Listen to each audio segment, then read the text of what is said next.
Hey, hi, how you doing? This is the GamerTron, and welcome back to the GamerTron show. So, I've kind of put all my other videos on hold for this special occasion, E3. And in this video, I am going to be giving my review of E3. All the conferences are over, all the big announcements and reveals are complete, and oh boy, the year of 2015 and 2016 look to be very exciting years for gaming. Now keep in mind, this is a review, an overview from someone's perspective who has only seen E3 digitally. I'm not at E3, I haven't been to E3, all I know is all I've seen from live streams and videos. So is this a proper review, overview, outlook on E3 2015? Hell no. But I thought this video would be fun to make, and I'm sure some of you want to hear my opinion on E3 2015 so far. Well, of course, let's look at the individual conferences. First up, Bethesda. Simply phenomenal conference, excellent pacing, excellent amount of gameplay. They showed a lot of gameplay in the Bethesda conference. Good timing, good pacing, great game reveals. Bethesda obviously knew what they were doing. This was a really well done conference, and the games announced, oh my goodness, the new Doom, oh my goodness, that looks like a ton of fun, so much fun.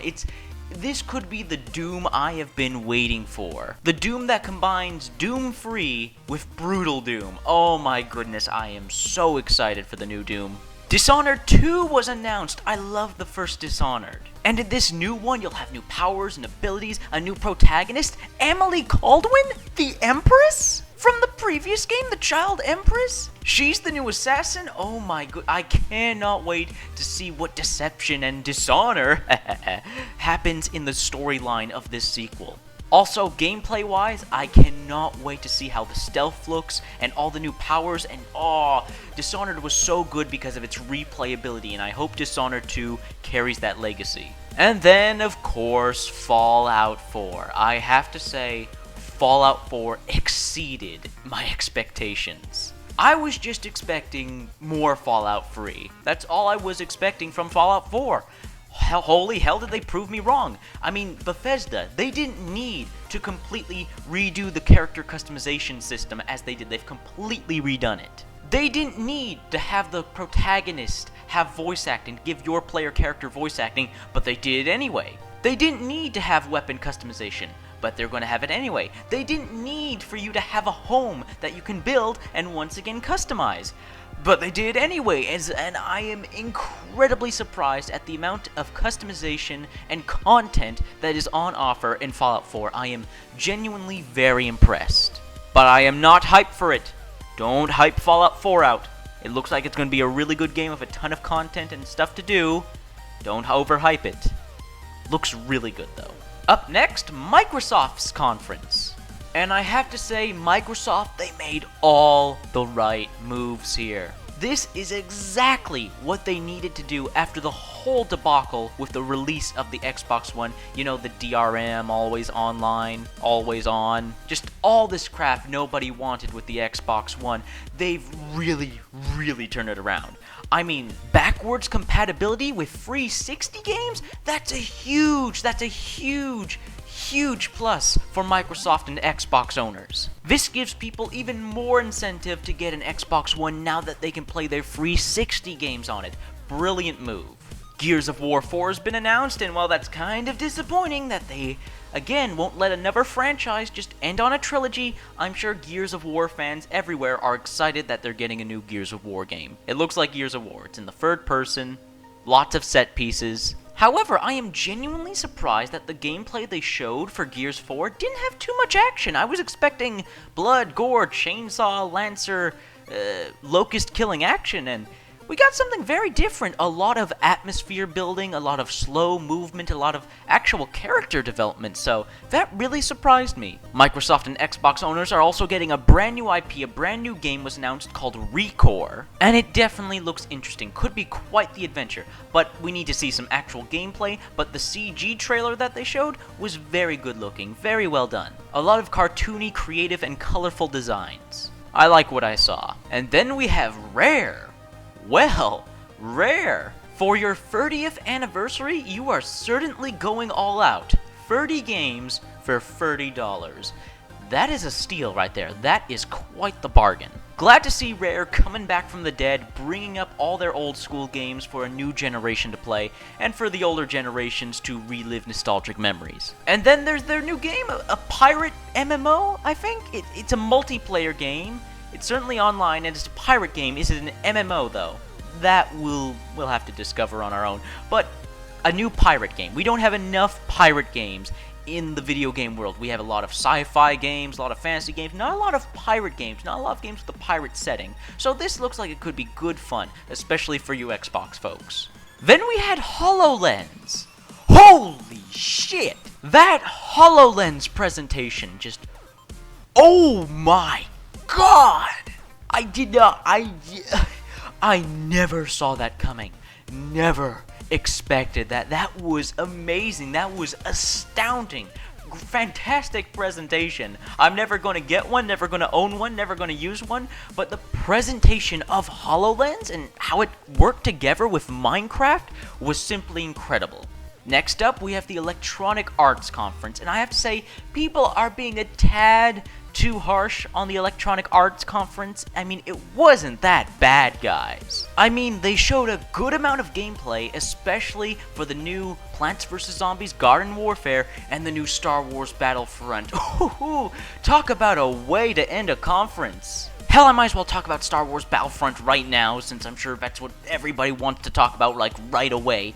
It looked good, and it suppressed my fears. While I am still worried about the amount of content and like DLC and all this other stuff on the side, I am worried about the outside of the game, the stuff surrounding the game. The gameplay itself, the core gameplay that we were shown in that trailer, looked excellent. It looked like Battlefront, which is exactly what I wanted. I'm still disappointed there's no Republic versus Separatists, but the Empire versus the Rebellion, oh my god! That looked like Battlefront. It looked like a high-definition Battlefront, which is what I want. It didn't look like Battlefield. They even showed off the third-person view. Yes! Yes! It looked like Battlefront. That's all I can say. I was worried it would be Battlefield. I was worried that DICE would just make Star Wars Battlefield, not Battlefront. This looks like Battlefront. This looks like Star Wars Battlefront, and I am so happy how it's turning out so far. Anyways, on to other news in that conference. They showed off the new Need for Speed game, which honestly I don't care for, guys. It's Need for Speed. It's another racing game. I'm sorry, I don't mean to be denouncing the racing or car genre in video games. I'm sure there's a great deal of you who love that kind of game. Just like, it doesn't appeal to me. But hey, if you like Need for Speed, it's more Need for Speed. They announced a ton of new sports games, which, again, for me personally, I don't see the appeal. But hey, new sports games. They announced Plants vs. Zombies Garden Warfare 2, and I'm happy. I'm happy that Garden Warfare was so successful, because we need more lighthearted and colorful games like that. Games that literally an entire family can enjoy. We have so many first-person shooters that are specifically targeted to the mature audiences. It's nice to see a game like Garden Warfare get attention and get popularity and get a sequel. I'm happy for that. And then we have Mirror's Edge Catalyst, which looks like a more refined Mirror's Edge, a much more expanded upon Mirror's Edge, and I was shocked to hear that it's going to be an open-world game. It's going to be open-world free roam, not level by level like the previous Mirror's Edge, which kind of surprises me. Another game that's going open-world, Jesus Christ. So many open-world video games. But yeah, Mirror's Edge Catalyst, sorry. This new Mirror's Edge game looks like a more refined Mirror's Edge, and it could be interesting to play. Granted, it just doesn't appeal to me, but so far, it's looking like a good game. Okay, next conference, Ubisoft. Yet again, another good conference, yet it did have its downsides, which I'll just get out of the way. The Just Dance sequence was... I didn't like it. I'm sorry, I didn't like the Just Dance sequence. If you're showing off a new Just Dance game, actually, like, I know people don't like people getting up on stage and dancing, but if you have a new Just Dance game, show it off. Actually show off the game in motion. Show people how it works. Don't get some random pop singer and dancer to go on stage and start singing and dancing that that doesn't really support the game, that doesn't really have much to do with the game besides the setting of the game. Like, show off the game, not someone just singing and dancing, because they're singing and dancing in the game. Don't get someone just singing. The Just Dance sequence wasn't that good. But they showed off more Rainbow Six Siege, again, looking like a very good co-op shooter. Not for me, personally, but looks like it could be good fun. Showed off more of the Division, and that Division gameplay. Oh, the ending. The ending of that Division gameplay had some jaws dropping and people going, "Aw," and laughing. That was some good gameplay of the Division they showed up. The Division, it doesn't look like a game for me, but definitely looks like a game a lot of people will enjoy if you're into, well, multiplayer and co-op, hanging out with friends, that sort of thing.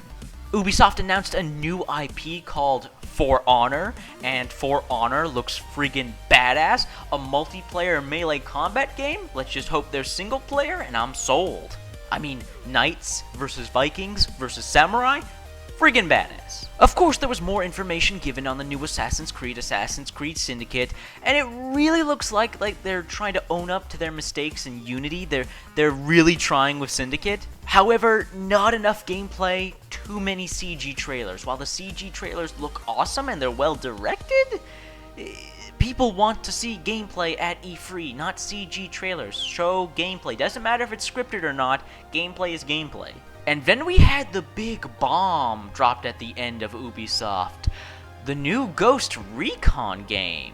Ghost Recon Wildlands, returning with the third-person action, the 4-player co-op, stealth, a variety of options to approach in combat, and a whole new setting. You up against a drug cartel, a very savage drug cartel. And once again, another free roam open world, another open world game, another game genre, franchise, whatever that's gone open world. Jesus, so many open world games. This is getting kind of ridiculous. The new Ghost Recon doesn't look like it's going to be for me, doesn't look like I would personally enjoy it. I personally preferred Future Soldier, Ghost Recon Future Soldier, but Wildlands looks like the kind of game that a lot of people will enjoy, especially if you love open world, free roaming, and of course 4-player co-op. So that was Ubisoft's conference.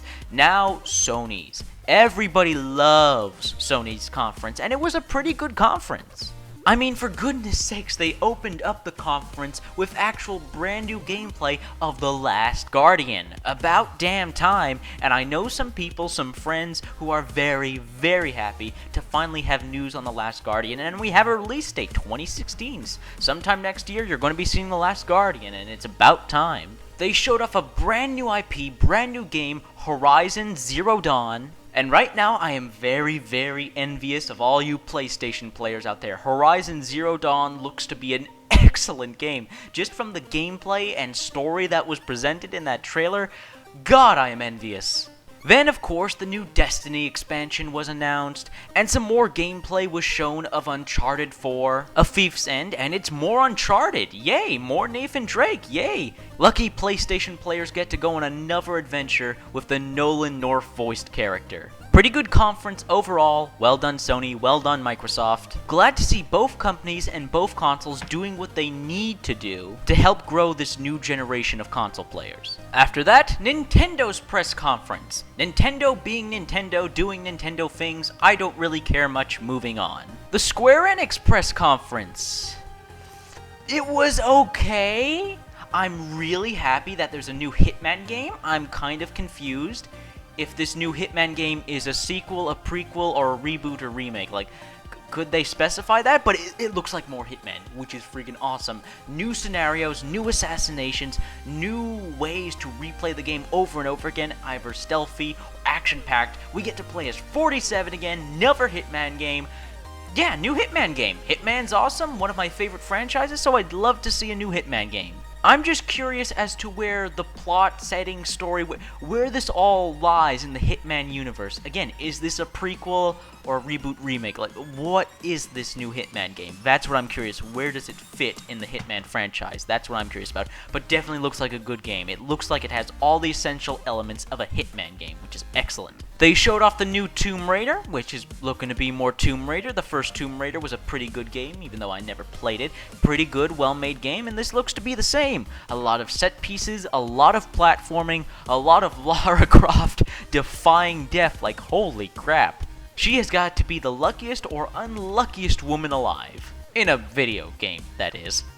We saw more on Just Cause Free, which looks to be more Just Cause, more destructibility, more destruction, which is always good, more stuff to destroy. A lot more options in the gameplay, more weapons, the whole wingsuit thing. Just Cause Free looks like more Just Cause. It looks like what a sequel to Just Cause should be. Making necessary improvements, necessary changes, but keeping the core focused of what Just Cause is. The action, the destruction, the free roaming. That's going to be there in Just Cause Free, and it looks like a ton of fun. I mean, I love Just Cause 2. Everybody loves Just Cause 2, and Just Cause Free is just more Just Cause 2 improved, so there you go, Just Cause Free. Then we had new information on Deus Ex, Mankind Divided.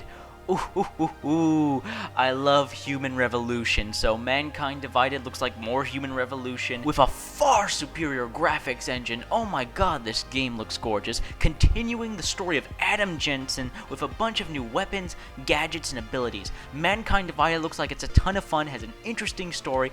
Oh man, Mankind Divided is going to be more Human Revolution, and Human Revolution was excellent, so this is going to be excellent. No duh. Can't wait. And Square Enix finally announced Final Fantasy VII Remake. Took them damn long enough, Jesus Christ. Final Fantasy fans everywhere are joyous this occasion. They finally showed some more gameplay for Kingdom Hearts Free. Kingdom Hearts fans are hella excited. However, one real massive downside to the conference I found was that Square Enix got a bunch of their CEOs to come talk on stage, but a lot of them don't speak a lick of English or can barely speak English. While those of us watching this live on a live stream, watching this online, there was a translator to translate this for us. It was pretty obvious that the audience, I don't know if they got a translator or not, but no one was clapping, no one was cheering, because no one, I think, understood what these people were saying because they didn't speak English. As cool as it is that Square Enix CEOs got up on stage to talk to people, which is nice, maybe have a representative or a translator on the stage with them, because it was pretty obvious that the audience didn't know what they were saying. Just saying. And finally, we have the PC Gaming Conference, and that, my opinions on that, I am saving for another video, a sequel video if you will.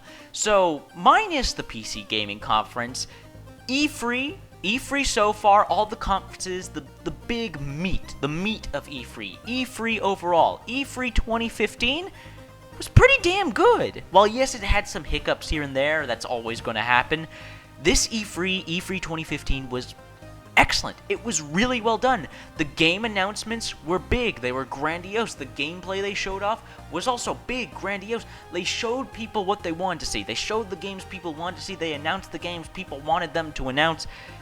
Some really, really good stuff here. E3 2015 so far, really good. One of the best E3s, in my opinion. Hope you guys enjoyed the video. Sorry for its length. Hopefully some of you guys got some entertainment out of this and were interested to hear my opinions on E3 2015.